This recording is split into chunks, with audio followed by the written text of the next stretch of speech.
Before I came to Silicon Valley about 3.5 years ago, I used to be a mild-mannered professor, believe it or not. It doesn't seem that way, but I was. And then I started writing for TechCrunch, and that takes some mild-manneredness out of you to start with. And I happened to go to TechCrunch, Crunchies conference with my wife.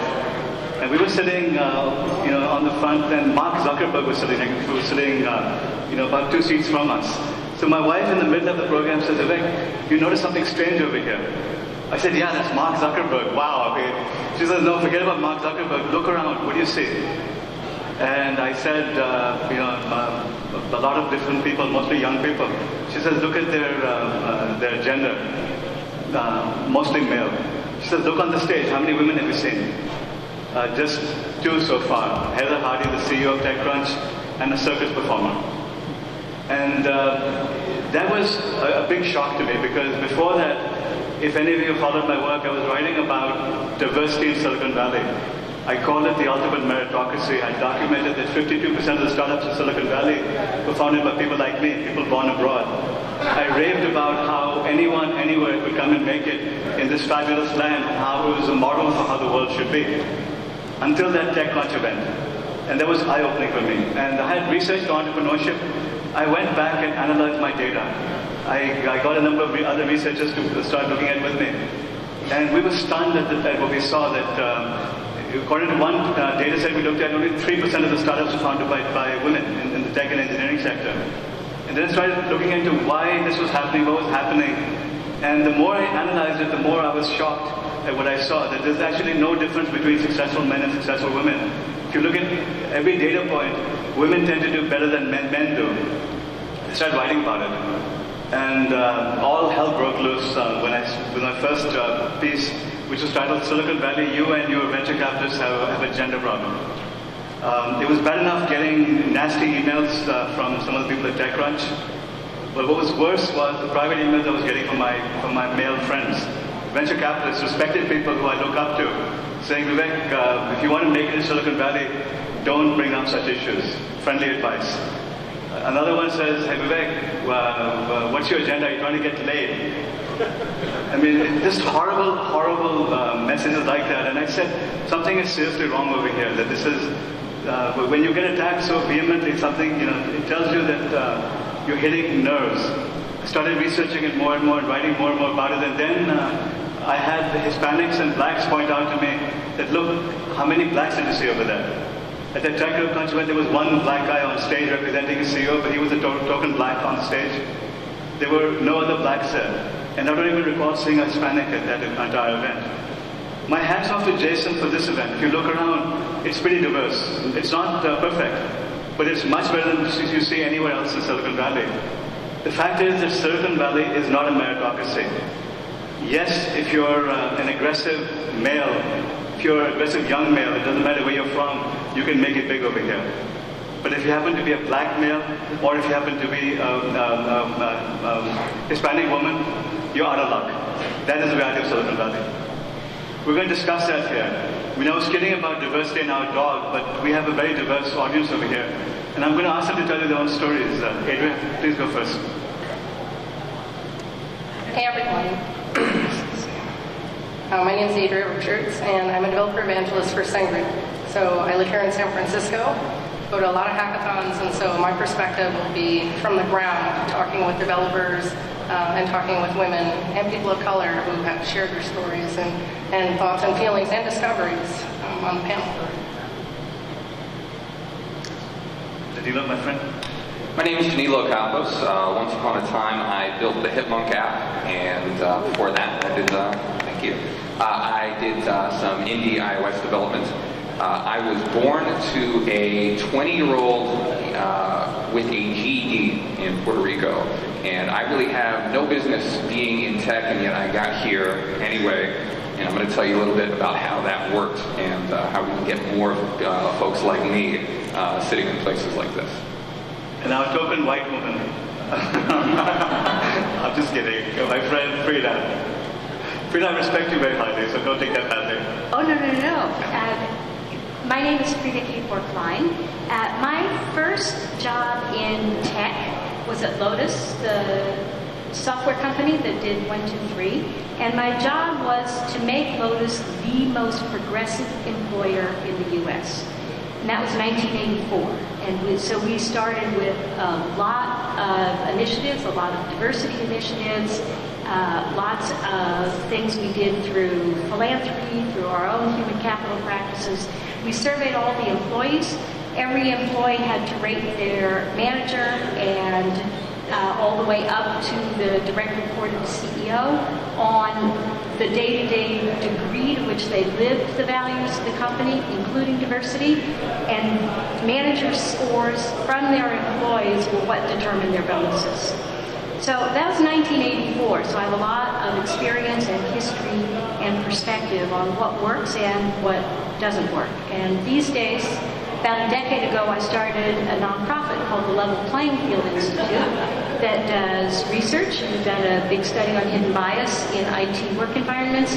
We also run a summer program for low-income, underrepresented students of color, 4 campuses in California. They come all 3 summers of high school studying tech, science, math, to make them more competitive with their more privileged counterparts. In the tech world, and especially in academia, we used to fancy words. No one understands except the people in their own domains. Adria has a word which fascinates me. It's called mansplashing. I mean, what in the world is that? Yeah, Vivek, it's called mansplaining. And so for those of you who are in the startup world, you know that communication is really important. But we all know that there are people out there called know-it-alls. So they seem to have an opinion about every single subject. Mansplaining is specifically when a guy tells a woman something that she already knows. So. Like what?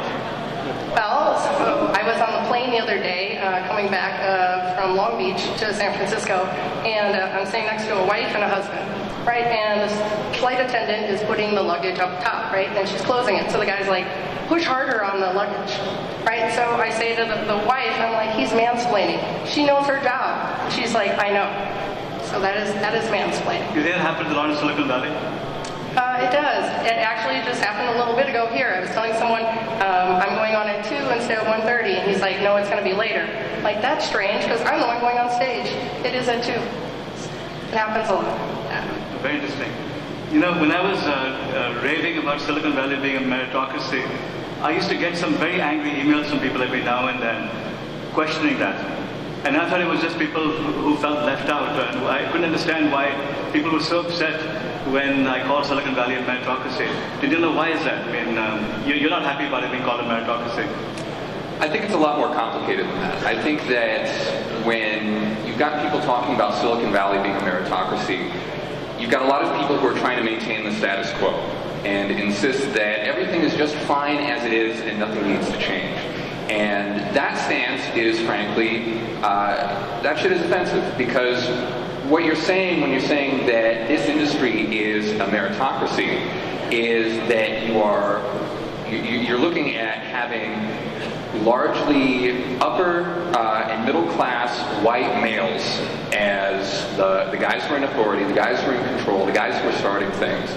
And you're basically saying, all right, well, if you aren't that, then you don't have merit. And that's why you're not being represented here.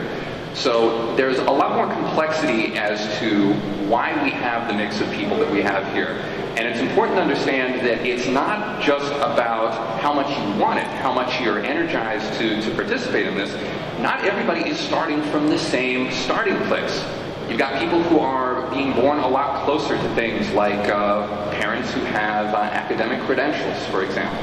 People who are able to give the sort of guidance and role models for what it's like to achieve academically. And credentialing is still a big deal. And so if you try to get work in this business, there are plenty of very large, very big startups that turned into large companies that are all about the credentials and less about what it is that the person has actually been able to accomplish in their life. And that's what pisses me off with meritocracy.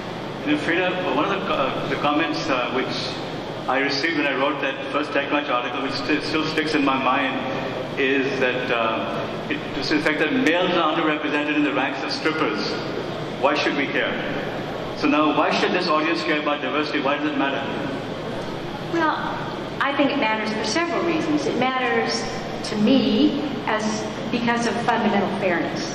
If we believe that we aspire to be a meritocracy, even if we haven't achieved it yet, then you have to make sure that every step along the way is fair, and you look at... Why does it matter? Why do we care? Why does it matter if there are fewer women in the workforce? Well, very specifically, you can look at it very selfishly, which is if the U.S. wants to maintain its current economic standard of living, it's got to figure out how to use all of the talent available to it. Absolutely. Half of the folks in this country are women. We are very soon going to be a majority-minority society. If we want to fill those jobs in tech, if we want to design products for the new majority, we better include the people who are the customers as designers. Adrian, what do we do about it? I mean, are there constructive ways of solving this problem? Yeah, so to echo what Frida said, there are studies that show having women on your executive management team and upper management and engineers actually make for a better bottom line, right? So you're going to come up with a better product. So it's not just of you doing it. So I'll share with you some of the initiatives I've seen people doing out in the field. One of them is the Ruby Mountain conference, Rocky Mountain Ruby Conference. Last year, a lot of conferences offer scholarships. That's great, but it doesn't solve the problem that still occurs if you're a woman or a person of color.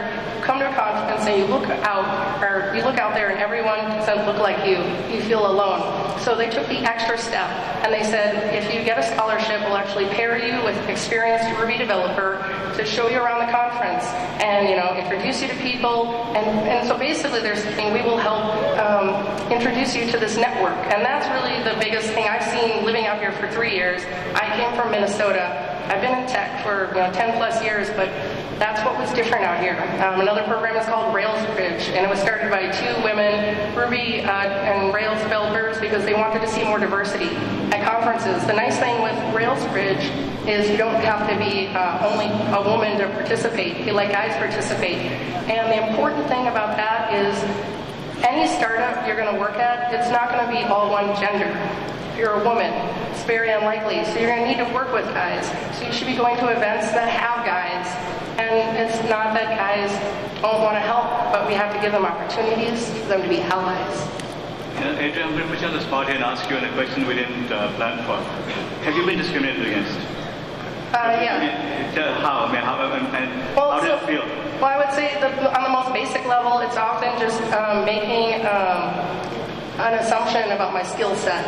So, this would happen a lot a year ago, and now it's getting better. But like how I'm dressed today, often then I'll be talking with someone at an event or a party, right? And they'll go, "Hey, are you in marketing? Oh, are you in product? Nope. Are you a designer? Nope." I was even at the hackathon on Saturday, and I was going around and talking with teams, asking what they're building, and Anna was a woman, so it's not just men who do this. She's like, "Do you know what Stack Overflow is?" Yep, I do. So, so it's really about the assumptions, and that's what really excited me on this panel to talk about, which is cognitive bias, things that we don't even consider that is going for our mind. I read somewhere you wrote you're really angry. You called yourself the angry Hispanic, I believe, in one of your blogs. I describe myself as a self-loathing Puerto Rican. Right. Or it's more accurate to say that I'm a reformed self-loathing Puerto Rican because, from very, very young age, success was deeply important to me. And I don't know why. I don't know what really instilled that, but I knew that I wanted to be more than what I saw around me. And all the signals that I kept getting about my heritage were negative ones. I heard about drug abuse, and I heard about kind of squalid conditions. And by the time I got to being a teenager, I had lost kind of respect for my origins, and it felt very strongly that I had to just kind of carve off a chunk of myself and pretend it didn't exist in order to be successful and to get ahead. And in the process of that, I developed biases against Hispanic people. And that's me, with a handful of positive Hispanic role models in my life. My mom was a very hardworking person. So, I had my own biases, and so I think it's really essential to understand that no matter who you are, there's going to be biases, and it's okay as long as you acknowledge those biases and work very, very hard to understand and overcome them, and most importantly, not subject other people to the consequences of your unthinking biases. But I look at you, you're up here at the stage of this, amazing conference.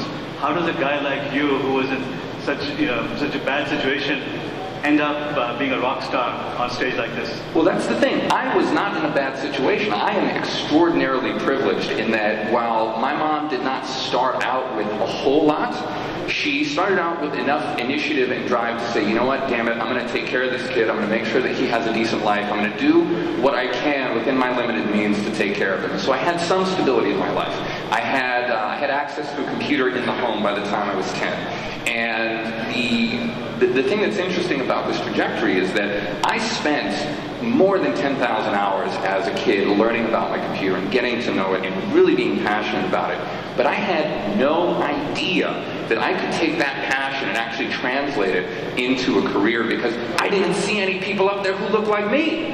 So without that, somebody said it to me very succinctly. They said, if you don't see it, you don't know that you can be it. So part of my role now is that, for younger people who are trying to get into this, I need to make absolutely clear that you can do this. And for everyone who's not like me, but who wants to help foster a spirit of diversity, you have to understand that you need to elevate role models. And if you don't do that, you're not going to have young people joining the ranks of these STEM fields. It's as simple as that. A little bit more. If a lot of the people in this room, and I'm saying this respectfully, received a resume from Danilo Campos, they would assume that he probably isn't, the same as a Stanford graduate, Stanford dropout that they can hire.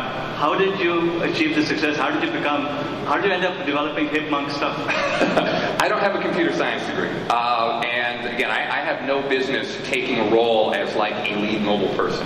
But what happened, and my message to folks who want to break into this is to say, you need to create a body of work that speaks for itself. The reason I was able to get into Hipmunk, they never asked for my resume. They went and they looked at my apps, they saw that I could do the job, and they hired me on that strength. So my message to young people who want to break in is you got to work your ass off and you got to make this stuff so that you can stand on your own and say, hey, look, regardless of my credentialing, regardless of my past, I can make this. Can you make it? No? All right, so hire me.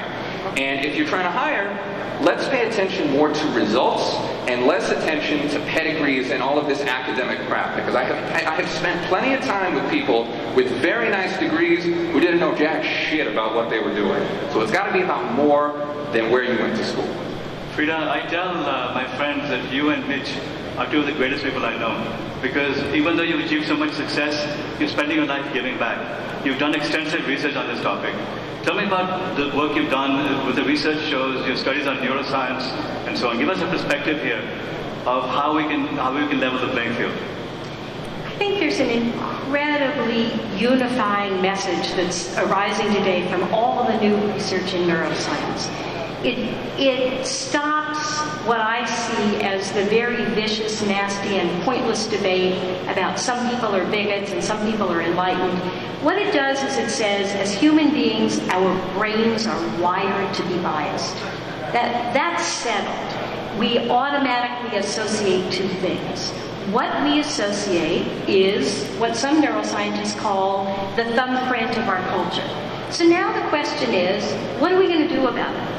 What separates us is those who, as Adria said, decide to work on our biases, and Danilo said this also. We either look at ourselves and our biases, or we choose not to. It's a matter of privilege to say, I'm objective, I'm bias-free, I'm rational, Silicon Valley's a meritocracy. To say Silicon Valley's a meritocracy when you are a majority person at the top is self-fulfilling prophecy. None of us make it on our own. None of us make it without access, without opportunity, without people showing us the way. And to ignore that is really to ignore what privileges we actually have. So I think there's an awful lot that's coming out now that we can utilize and say, look, the study we did, it was in startups and in larger tech companies. People who share a work environment, who might spend 60, 70, 80 hours a week in the same space, have vastly different experiences of that workplace, of being included, of being excluded, and those diverge by race and by gender. And so lots of people say, oh, no, if we had a diversity strategy, that would be unfair advantage. My point is, the situation right now is one of profound unfair advantage. Yes. And unless we take steps to mitigate it, we don't have a meritocracy, we don't have a level playing field. Adrian, you want to add? Yeah, to add on to what Frida said, with an example, so I volunteer and help out with a program called Girl Development. So they teach classes in the evenings or over the weekend, HTML, CSS, JavaScript, iOS, and classes always sell out. You know, they're affordable, $10 to $100, but they have scholarships. So I was helping to TA, and this is a great thing for developers to do, men and women, volunteer, TA, help out, a couple weekends ago. And I thought there were just 1 or 2 women, but there were actually 6 women from non-engineering roles who had come from Google to take this weekend class. And they asked me to take a photo of them, and I asked them why they were here, and they wanted to be better at their jobs. Plus, they wanted to see if maybe JavaScript was something that they wanted to pursue further into their roles. So really this comes down to opportunity. We have about 5 minutes left. Even though I'm very critical about Silicon Valley, I'm also critical about US competitiveness. I still believe Silicon Valley is the greatest place on this earth to build a technology company. It is the most open and inclusive community in the world. And the fact that I can be so critical and yet be so respected is amazing. Nowhere else would have gotten away with it. In other countries, they would have kicked me out of there, and I wouldn't have survived 2 days. But here, I'm welcomed. I'm accepted readily. So are all of you. Okay. Now, another thing is that I've been negative about Silicon Valley and women for the last 3 years. I tell you, I've seen a dramatic shift happening in this ecosystem. I've seen women now mentoring each other, helping each other. The Women Duo event that I've watched coming out of nowhere. 1,000 women basically now helping, mentoring. Amazing advances. The fact that we can have these discussions here on stage is an amazing advance. 3 years ago, it would be inconceivable to have a panel like this at an event like this. So I want you to conclude with your perspectives on Silicon Valley, and where do you think, what do you think lies ahead, and why are you optimistic? Everything good that has come to my career, so much of that has been fueled by what is possible here uniquely. And that isn't an abstract thing, that's not a geographic thing, that's a people thing.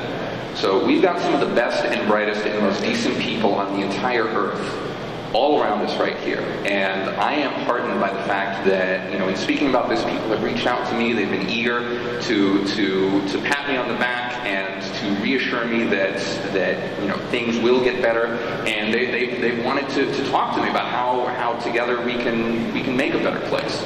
So the eagerness and the energy to improve, I think, is absolutely here, and it makes my heart swell to know that we have the best that we could ask for to make this a better place, and everyone's eager.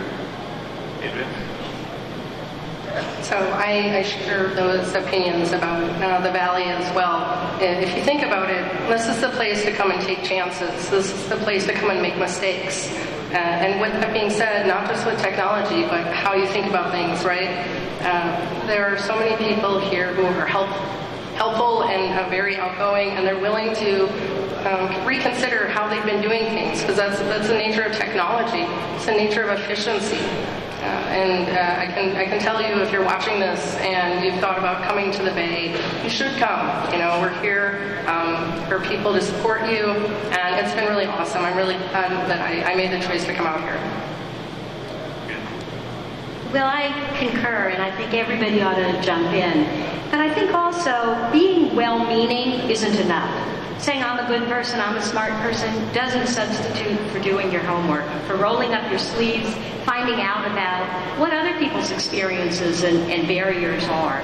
So Women 2.0 got mentioned. We did 10 scholarships for women of color to attend Women 2.0 recently. And one of the founders of Women 2.0 contacted me and said, I'm getting a lot of pushback. Can you help me answer the question when people say having scholarships for women of color is discriminatory? And I said, are you effing kidding me? It's a conference for women where you have to get in only if you've got a women on your founding team and one or more women. That's not discriminatory, but you think making sure that women of color are well represented at that event is discriminatory? Really? So I think we want an environment where we can challenge each other, where we can say, wait a second, I assume your heart's in the right place, but you just stuck your foot in your mouth, speaking of other body parts, and let's talk about why what you said or did is exclusionary. Then we've got everybody at the table. Then we've given people permission to say, this is my experience, and it's as important as other people's experience. I want to thank you, all of you, for doing this. I want to thank Jason for having us here.